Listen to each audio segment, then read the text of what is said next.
दोस्तों, मनुष्य के दुख का कारण है स्वयं को किसी से बांधना। जहाँ मोह होता है वहाँ बंधन होता है। इस वीडियो में दुख, मोह, बंधन के बारे में जानेंगे।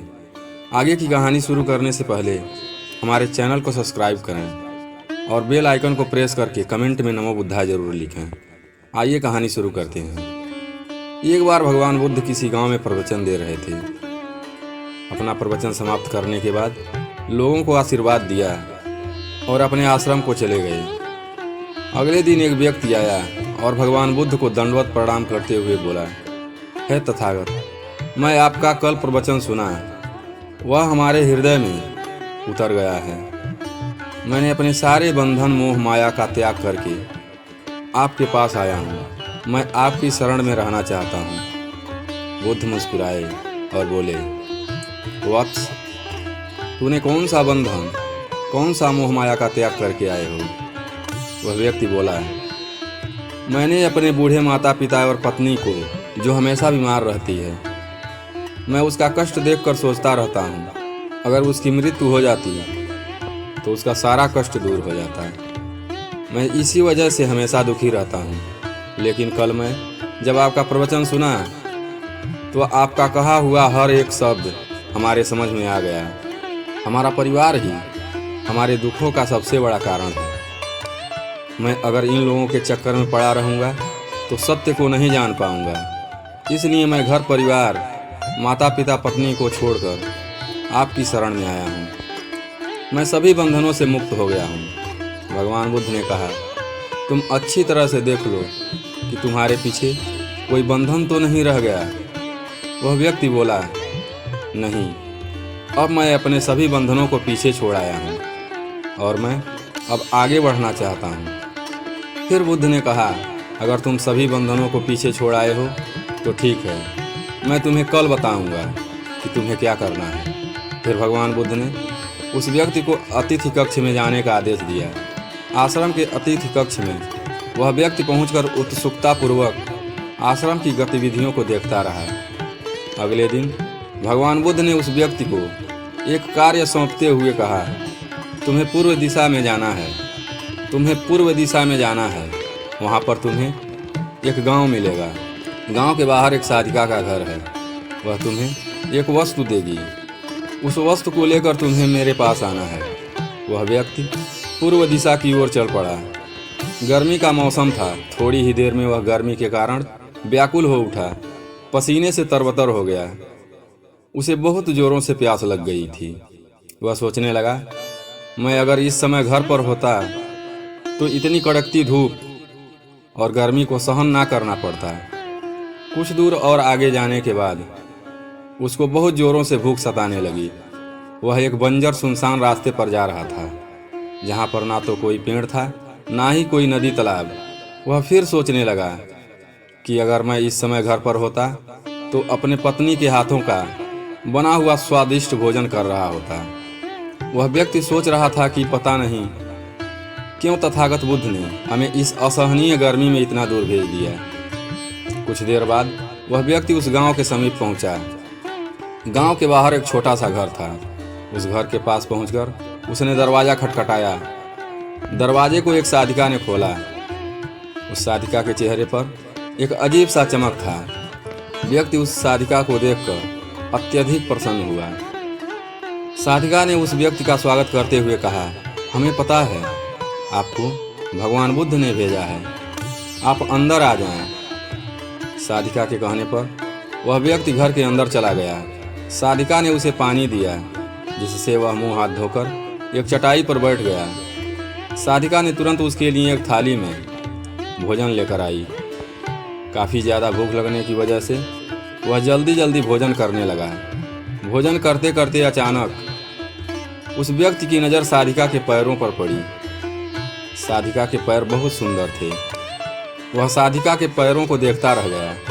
तभी साधिका ने उस व्यक्ति का ध्यान भंग करते हुए कहा कि जिनको भगवान बुद्ध के चरणों में स्थान मिल जाता है, फिर उसे किसी अन्य चरणों की आवश्यकता नहीं पड़ती।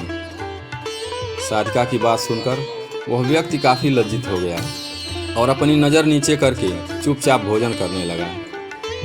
साधिका ने कहा, आप बहुत दूर से आए हैं, आप काफ़ी थक गए होंगे, आप यहीं चटाई पर लेट जाएं और मैं पंखा कर दे रही हूँ।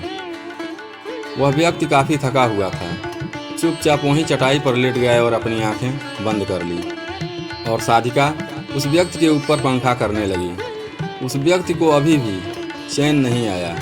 वह अपने पलकों को थोड़ा खोलकर चोरी चोरी उस साधिका के चेहरे को देखने लगा। वह मन ही मन सोच रहा था कि वह स्त्री कितना सुंदर है, काश यह मेरी पत्नी होती तो मेरा जीवन स्वर्ग बन जाता।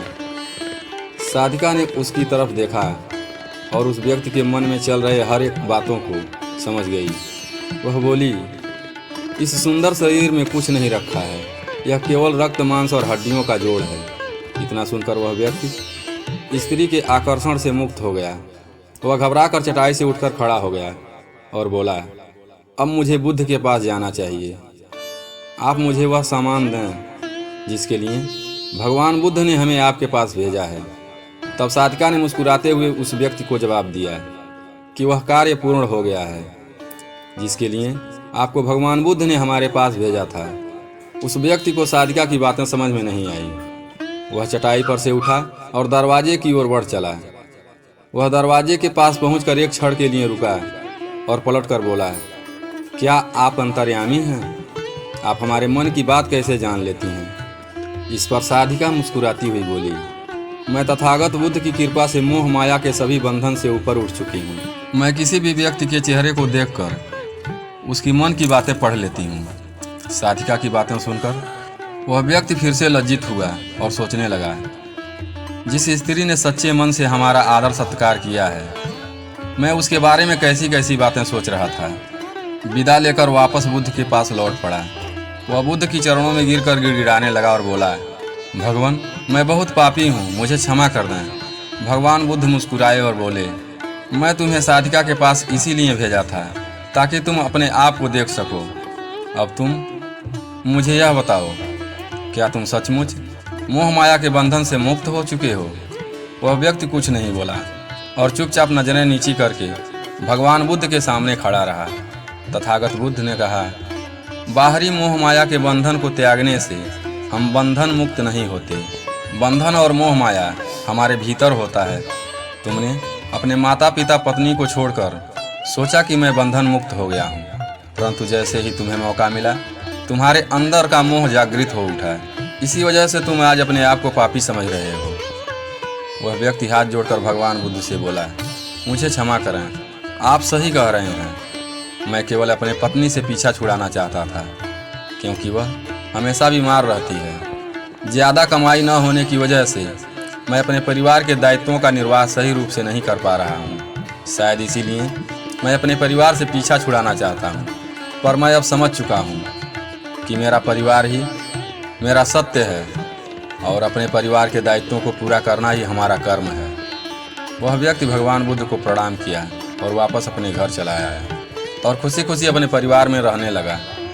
दोस्तों, भगवान बुद्ध कहते हैं, मोह माया कामना इच्छा वासना क्रोध को लोग बाहर खोजते हैं, जबकि यह सब हमारे भीतर ही है। हम दूसरों को देखकर तरह तरह की कामना करने लगते हैं। कामना से इच्छा जन्म लेती है और इच्छा से वासना, और वासना की पूर्ति ना होने पर क्रोध उत्पन्न होने लगता है। यह सभी एक दूसरे से जुड़े हुए हैं। क्रोध के लिए हम हमेशा दूसरों को दोषी ठहराते हैं, जबकि क्रोध का स्रोत हमारे भीतर ही है। अगर तुम चाहोगे तो क्रोध आएगा, अगर तुम नहीं चाहोगे तो क्रोध नहीं आएगा। ठीक उसी प्रकार बंधन भी हमारे भीतर ही होते हैं। हमारे दुखों का कारण सबसे बड़ा यह मन ही होता है। जो व्यक्ति इन बातों की गहराइयों तक पहुंच जाता है, वह दुखों से हमेशा हमेशा के लिए छुटकारा पा लेता है। कहानी लास्ट तक सुनने के लिए धन्यवाद। फिर मिलते हैं अपने अगले वीडियो के साथ। तब तक के लिए अपने जीवन में मस्त रहें, व्यस्त रहें, स्वस्थ रहें। धन्यवाद।